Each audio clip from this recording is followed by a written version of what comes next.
This is Earl Nightingale with the first issue of Direct Line. The purpose of this new program is to explore ideas, the best ideas from the past and present as they pertain to you and me and the mystery of our lives. Ideas about people, why they do the things they do, and why they don't do some of the things they could do, why they live the way they do, believe the way they do, work and play the way they do. Our most distinguished and eloquent researchers in the field of psychology and psychiatry tell us that our affluent society has not brought us happiness and joy. On the contrary, people in the highly developed, wealthy nations of the world seem to be suffering from a malaise made up of boredom, apathy, and general depression. We know that people are at their best, that is, they seem to be happiest and most energetic, when they're striving toward the fulfillment of what seems to them to be good and worthy ideas. Isn't that true? People move mountains and dance and sing far into the night when they're swept up by a great idea. There's something about the human creature that makes him godlike when he's moved by a great idea, and apathetic, bored, and depressed when he's not. Wherever you find boredom, you'll find the absence of a good idea, in a child or an adult. People are depressed and bored when they know deep down in the very fibers of their being that the life they're living is not what it could be, not what it ought to be. We suffer from an all-pervading feeling of guilt when we're living below our true capacities in our work and in our play. And it's beginning to dawn upon the people everywhere that we've been chasing a mistaken concept of what success is all about. We've confused means with ends. We'll find success, each of us in his own way, when we find ourselves, and when we do, all things that we want and need will be added to our lives. The journey of self-discovery, the journey into meaning, is the most exciting on earth and the most rewarding. When we're gripped by a good idea, a succession of good ideas really, because one leads to another, we're at our best, our happiest.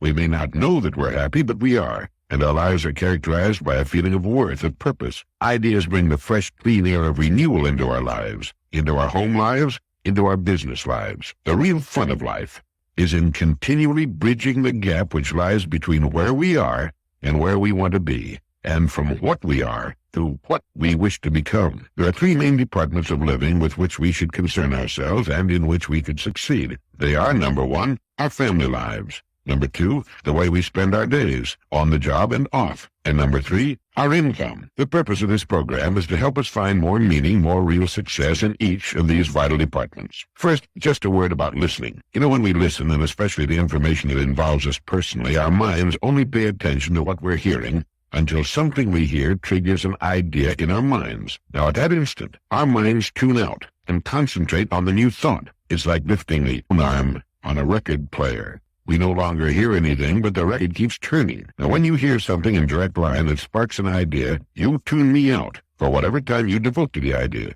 You'll do this repeatedly. The next time you listen, you'll tune out a different time. Because of the way we listen and because our attention will dart from what we're hearing to what we're thinking about, it's necessary to hear a spoken message several times just to hear it for the first time. And even weeks, months, or years later, it will spark new ideas.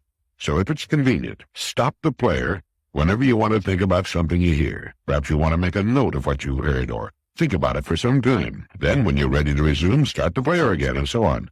If you're driving your car or if the whole family's listening, that might not be practicable. But even with stops and starts, repeated listening is necessary to make what you hear a part of your way of thinking and doing things. Unfortunately, we don't learn much from something we read only once. If it were printed, it would take time away from other things. In audio form, it can be listened to while we're doing other things, such as commuting to and from work, while traveling on business calls, while dressing, having breakfast, while relaxing after a long day, and so on. Moreover, in this form, it can be heard by all members of the family. If it were only in printed form, it's unlikely that it would be read by more than one, two at most. Another important reason for the cassette tape is that listening is our most effective and effortless way of obtaining information. The most natural way to learn anything. We learned by listening for many years as children before we learned to read. You see, we pluck ideas from speech as we might catch fish from a flowing river. We're not even conscious of the words being used. We listen for ideas, and that's what this program is all about. We learn to read by listening. And for most, reading remains something of a mechanical process from which ideas must be constructed. And finally, the spoken word carries so much more interest and flavor, so much more meaning, and an emotional impact impossible with the printed word. Well, let's begin with this great thought. It has appeared in many forms in man's literature, but I believe it was Emerson who put it best. Nature magically suits the man to his fortunes by making these the fruit of his character. We might experience some difficulty in finding out what we're really like by trying to look inward, but we have only to look about us at our fortunes, for they are the fruit of our character. The late Dr. Maslow, former president of the American Psychological Association, said you judge a person the same way you judge an apple tree, by his fruit, by what he produces. You go along with that? It's hard not to, isn't it? Well, what is character? My Random House on a Bridge said character is the aggregate of features and traits that form the apparent individual nature of some person or thing. My Oxford English Dictionary gives us its first definition: a distinctive mark, impressed, engraved, or otherwise formed. A brand, a stamp. Any person who has had the chance to live as an adult for any appreciable length of time begins to collect about him what we can call his fortunes. They represent a merciless mirror of him as a person. They reflect his nature and constitute, in total, a distinctive mark, a brand, a stamp. Just as you can tell the name of a fruit tree by examining its fruit, you can tell a great deal about a person in the same way. And we can tell a great deal about ourselves. We surround ourselves in an environment, in circumstances, as Professor Jose Ortega y Gasset used the word, which reflect us, and which include our true beliefs. No matter how loudly we talk about what we believe in, our circumstances reflect our true beliefs. They show to others what is important to us. They reflect our degree of maturity at any given stage of our lives. You see, our fortunes are simply the sum total of what we want and believe we are qualified to receive at any given stage of our lives. For our fortunes should change. They should not just accumulate as we get older. They should change in quality, change to reflect the changing person. If they do not change, it is an indication that we are not changing. If they do not grow in quality, it's an indication that we are not growing and maturing as persons. Our fortunes are the fruit of our character, and our character changes. Someone once said to Dr. Robert Hutchins when he was Chancellor of the University of Chicago with regard to adult education, that you can't teach old dogs new tricks, to which Dr. Hutchins replied, human beings are not dogs, and education is not a bag of tricks. We can grow through knowledge, with good ideas, and as we grow, our worlds will change to reflect our growth. We outgrow our old selves and take them off like stiff cocoons, no longer big enough to contain us, and that's as it should be. That's the way a person, a family, an organization of any kind should grow. We might say that a person, or an organization, will grow in proportion to two main conditions. The first concerns his degree of receptivity. Are his windows open to the fresh breeze of renewal in the form of new ideas and creative thinking? Many persons, in organizations are closed systems. They've got their windows closed and locked, apparently in the belief that they're already the repository of all useful information. We can all name such persons and such organizations, some quite large, but shrinking. The one thing that always typifies a closed system is that it ultimately begins to shrink, and it will eventually die if it stays closed long enough. Any person or persons making up the management of any sort of organization who feel no need for new ideas, or who do not challenge their own beliefs from time to time, are on the road down toward stagnation and decay. And the second condition governing a person's or organization's growth will be determined by the source or sources of ideas. Now, if our ideas come to us only from those by whom we're habitually surrounded, those who live much as we do, we tend to do little more than reiterate and fortify the ideas we already live by. That's also true in an organizational sense. A person can be said to be an organization, indeed a highly complex organization. Like any other sort of organization, the overall success will be determined by the quality of management. Just as the success of any business or other organization depends for its success or failure upon its management, so does the success or failure of a person depend upon the way he manages himself. We're all units of production. We produce things and words and attitudes which reflect our management, and the quality of our product, our total product, will be determined by the quality of our own self-management. And we can determine the quality of our overall product by simply assessing what we're being paid for it. It's true for a person or for a business firm or any sort of organization. And we might say the quality of our management will be determined by the quality of our ideas. The main ideas of our lives are the main roads on which we travel. So where do we get most of our ideas? When you ask about the extent of a person's education, you must ask, who were his teachers? We need to ask ourselves the same question. We can change.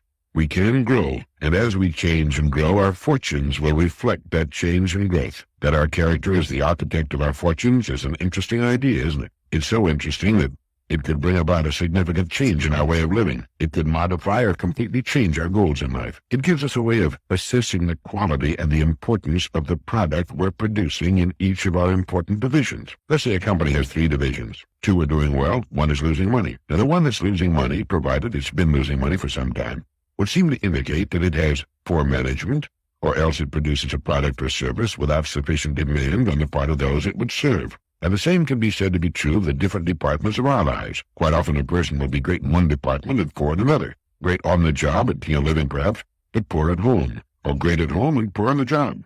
I think we can safely say that every relatively normal person wants to succeed in each of the three main departments of living. In his family life, in the way he spends his days, that is, the work he's chosen and the way he chooses to spend his free time. It's surprising, how many people tend to forget that they chose their work of their own free will, just as they chose their spouses of their own free will, and the main direction of their lives of their own free will. And we all want to succeed in the income department. That is, we want an income sufficient to fulfill our wants, not just our needs, but our wants as well. Now, we control our rewards in each of these departments. If we've been adults for any real length of time, and if we've achieved any real maturity, we must admit to ourselves that our rewards in each department are commensurate with our management, with our success in interacting with those upon whom our success depends. And that's an idea we will accept or reject, depending upon whether our windows are open or closed. I mentioned earlier that we often confuse means with ends. For example, an automobile is a means to an end. It's a means of getting from point A to point B. Money is a means to an end. It's the means to the kind of life we want to live. It represents financial security now and in our later years. It represents good health, education, travel, a good home, and so forth. In our society, these means to ends and others have often been confused with ends. The automobile, or money in itself, has become an object of veneration, not for what it will do for us to make life more convenient and more pleasurable, but rather for what it is in itself. We tend to worship objects in our society, and finally we find ourselves in possession of all the objects we ever wanted, and we stand in the middle of them and look at them and come to the realization that they're not enough, not nearly enough. A human being needs more, much more than a pile of objects, important as some of them are, and that's one of the reasons we find so much depression, so much boredom and apathy about us. People have what they wanted. Why aren't they happy? Could it be that they've not moved on to other, larger, and more worthwhile goals? I think so. George Bernard Shaw said that it is the first duty of every man not to be poor, and I agree with that. Poverty has never brought happiness. We see it staring from the hunger-ravaged faces of the world's underprivileged. We see it in our ghettos. But there are two kinds of income, psychic and tangible. A psychic income is the income of the mind and feelings, the kind we get when we look at our loved ones or when we've done a good job. Psychic income is the income the firemen get roaring through town with the sirens screaming. It's the income a police officer knows when he straps on his revolver and assumes the authority of his uniform. There's psychic income that comes with a promotion, with the executive suite. It's excitement and satisfaction, and it's perhaps the most important income we receive from our life's work. We can make a living, we can get rich doing many things, but psychic riches come from being in the kind of work we like, doing the things we want to do. Conrad Lorenz, in his excellent book on aggression, tells us that the drive to fulfill oneself, to realize if possible the potential of one's unique endowment, is coded in our genetic instructions, and it's going contrary to our genetic instructions that causes us anxiety, guilt. We seem to know that there's a way to live that's better than the one we're settling for. Our families, schools, society all work to fit us into established pigeonholes, and for some it's fine. For others, the shoe doesn't fit. It hurts. It rubs and chafes and can become agonizingly painful. No psychic income there, so those must seek it off the job in hobbies and avocations, or change the job. But we need to get it somewhere. Psychic income is an important part of our income picture. As to financial income, it should meet our requirement. What those requirements are is a matter of individual taste. Our income should be sufficient for us to live in the style we most enjoy, have the things we think are important, do the things we want to do, see the places we want to see, and perhaps help others who didn't manage or couldn't manage to work it out for themselves. In a society such as ours, it can be said that not every person can find the kind of gainful employment that forms a perfect fit with his aptitudes, likes, and dislikes. Many factors work to hold a person in a particular place and at a particular job other than the ability of the job itself. But I do believe that almost every thinking, growing, maturing person can find the work he enjoys. And for the rest, the deep sources of satisfaction and interest can come from experiences not connected with their work. For some, their work is the very mainstay of their lives. For others, it's simply the means to an end. Many people are quite content to not work at all. Most retired people enjoy their retirement and wouldn't change things for the world. But for some, active, mind-engaging work is as necessary as food and drink. For many women, running a home, raising their children, caring for their husbands, and 1,001 things necessary to their life are more than enough for all the satisfaction they need. They're quite content with their lives, as they should be. For other women, such a life is unthinkable. the way to madness. They need other interests, other lives. To expect that 50% of the human race should be content with keeping house and raising a family is ridiculous. It's as ridiculous as it would be to expect all men to be lawyers or bricklayers. A woman can want the love and companionship of a man and perhaps a family, without at the same time having an aptitude or even an interest in keeping house. He might prefer to be a brain surgeon, a teacher, a business executive, or any one of the 200,000 possible occupations in our society. We've been taught to live within our means, and it's good advice for a company, country, or a person. But what are our means? Have we explored our means? Do we know what our real means are? People say a person shouldn't reach beyond his capacity. It'll only end in frustration and disappointment. What is a person's capacity? How is he to find out what it is unless he reaches? The man and wife in the so-called average home on an average street in an average town haven't the faintest notion as a rule that they can sit down at the kitchen table, make a list of everything they want, number the items on the list in the order of their importance to them, and then get everything on that list in 5 years. Certainly in 10. An American labor leader once commented that the American people can have anything they want. The trouble is that they don't know what they want, and this most certainly applies to income. A British survey team discovered that the average American family believes that happiness can be guaranteed with a 20% increase in income. It's obvious that most people haven't the foggiest notion as to what constitutes happiness. How does a person increase his income to the point where it more comfortably meets his needs, his present needs, and his savings and investment needs for the future? A good first step is to realize that everything we want, other people and will give us. If we earn it, $1 from just 10% of the families in the United States would come to $7 million. Our income is in the hands of others.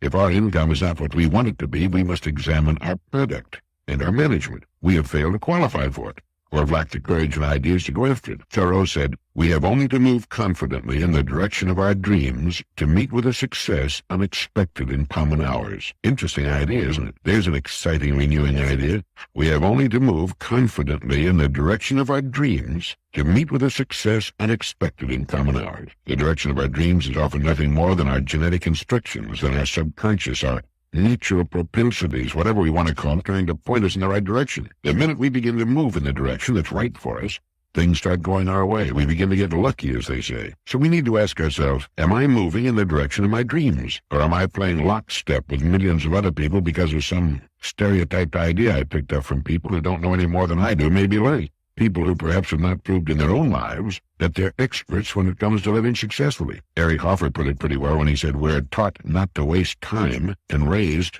to waste our lives." Something to think about. So a person, standing back and assessing the 3 main departments of his life, and understanding that his fortunes are the fruit of his character, gets a pretty good look at himself as manager of himself and whatever else he manages. I think, too, that it's a good idea to reassess our priorities from time to time. What is really important and what isn't? The mature person has this question pretty well straight in his mind. His goals, his needs are his own. They do not necessarily mirror those of the majority of other people. I think we'd be safe to say that with the mature person, his goals and what he considers to be important in his life will not be those held by the majority. The fact that he has goals sets him apart. Recent research into the modern plague of cardiovascular disease, with millions dying of heart disease years before they should, has turned up convincing evidence that we're bringing heart disease upon ourselves because of our lifestyle, our penchant for speed simply for speed's sake, by our impatience and delay, by our headlong rush toward what, where are we going, what's the hurry? The maturing person agrees with the great Swiss psychologist and psychiatrist Carl Jung, who said, "The supreme goal of man is to fulfill himself as a creative, unique individual according to his own innate potentialities and within the limits of reality." And we can do that without a headlong, frenetic charge. When we study golf under a good instructor, we're amazed to learn that an easy, slow, rhythmical swing gets the best results in direction and distance. As my good friend Julius Boris says,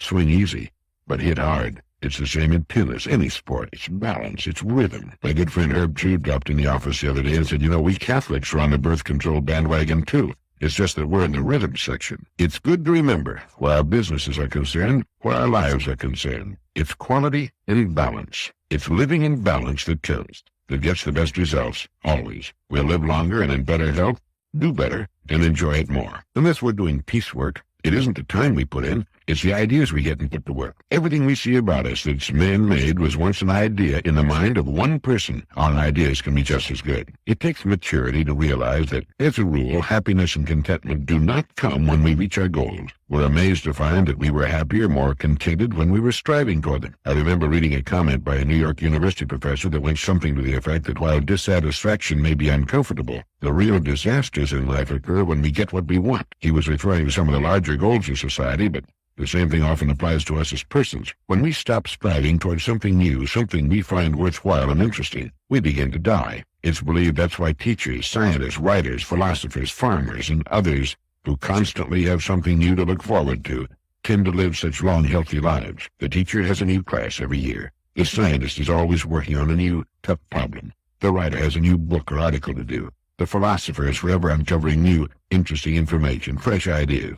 And the farmer has the renewal of new crops and animals about him, a new season to work toward. Many others fit into the same category. Those who do not tend to live shorter lives. With no new place to go, they simply stop sooner. A generalization, of course, but it tends to work out. Incidentally, heart attacks, contrary to popular opinion, are not common among leaders in business and industry, in government and education. The leaders usually enjoy excellent health. They have learned to live in balance. It's the people in the levels below the top who permit themselves to be skimmed off years before their time. It's been said that a heart attack is nature's way of telling us to slow down or change our habits, or both. It's a rude lesson, often fatal, but that's nature's way. How did Huxley put it? He compared living to playing a game of chess with an invisible opponent who's always strictly fair and just, but who never overlooks a mistake. If we play ill, he said, we are checkmated, without haste, but without remorse. And to those who play well, they're rewarded with the overflowing generosity with which the strong delight in strength. Living in balance, in anything, is the way to play the game well. How did James Allen put it? A calm, strong life is like a shade-giving tree in a thirsty land, a sheltering rock in a storm. It's only when we're calm and peace with ourselves that the good ideas tend to come. I think that's why we so often get our best ideas early in the morning or while doing something that's totally routine, such as shaving, showering, driving the car, or walking alone. Most people do not do much creative thinking, In fact, they've been put down so many times as youngsters they've learned to distrust their own ideas, doubt their own ability to get worthwhile ideas. Our mind, and no one knows what the mind is, incidentally, or even where it is. The ancient Greeks thought for a while it was located in the liver. The mind comes as standard equipment at birth, but since the demands put upon it are relatively small and it's not required to come up with new ideas, it soon falls into disuse. As with anything else, what we don't use, we tend to lose. And so it's easy to forget or never learn that we own free and clear the most amazing agency ever to appear on earth, the human mind. All of it. Whatever it is, subconscious and conscious, seeming to draw as it does on the mysterious stuff of the universe, past and present. There's a system for creative thinking. Perhaps you're familiar with it. First, you define the problem. Put it on paper. Quite often, just defining it leads to a solution. The next step is to begin gathering data with regard to the idea. We need to find out all we can about the possible ways in which such an idea might be solved. We need to read about it, talk to people who've had similar problems, find out all we can about it. Next, we need to write down possible solutions. Think about possible solutions. Turn the problem every way but loose. Worry it like a puppy with a slipper. If it has to do with a product, can it be made larger, smaller, a different shape or color, simpler? It's generally believed that in order to produce a product of excellent quality, it must cost more. The old dichotomy still hangs on the idea that if something is inexpensive, it must not be of the highest quality. Well, that's ridiculous. It can be inexpensive and still be of excellent quality. Think in terms of simplification. Can the superfluous be taken away? Sometimes a superior product must cost more because of the quality of its components and manufacture, but not necessarily. Since World War II, we've seen some excellent products turned out at very reasonable cost. After you've thought about it until you begin to dream about it and talk to yourself about it, then forget it. Let it slip down into the great cooker of your subconscious mind where the archetypes of your racial memory and your genetic wizardry and 10 million ancestors can all work on it and hold it up against 1,000 solutions. The mind is like a supercomputer. It'll work on a problem while we're doing other things. Let it cook as long as it needs to, and then one bright morning, if you're like I am, it'll usually wake you up at about 4 in the morning. The answer will pop into your mind as clear and simple and perfect as anything you ever saw in your life. You then yell Eureka, leap out of bed, and write the answer down on a piece of paper as fast as you can. If you don't, the idea can slip away as quietly and mysteriously as it came, and you can spend the next 20 years trying to recall it. The next step is to put the solution to work and stay with it to completion. Don't try to play it too safe. Nobody ever got to second base trying to keep one foot on first. Either you have confidence in your ideas or you don't. Getting good ideas is only about 10% of the job. The 90% is the follow-through. The person who will follow a good idea through to completion is one of the most valuable people in our society. Every problem is an opportunity. Our opportunities are an exact ratio to our problem.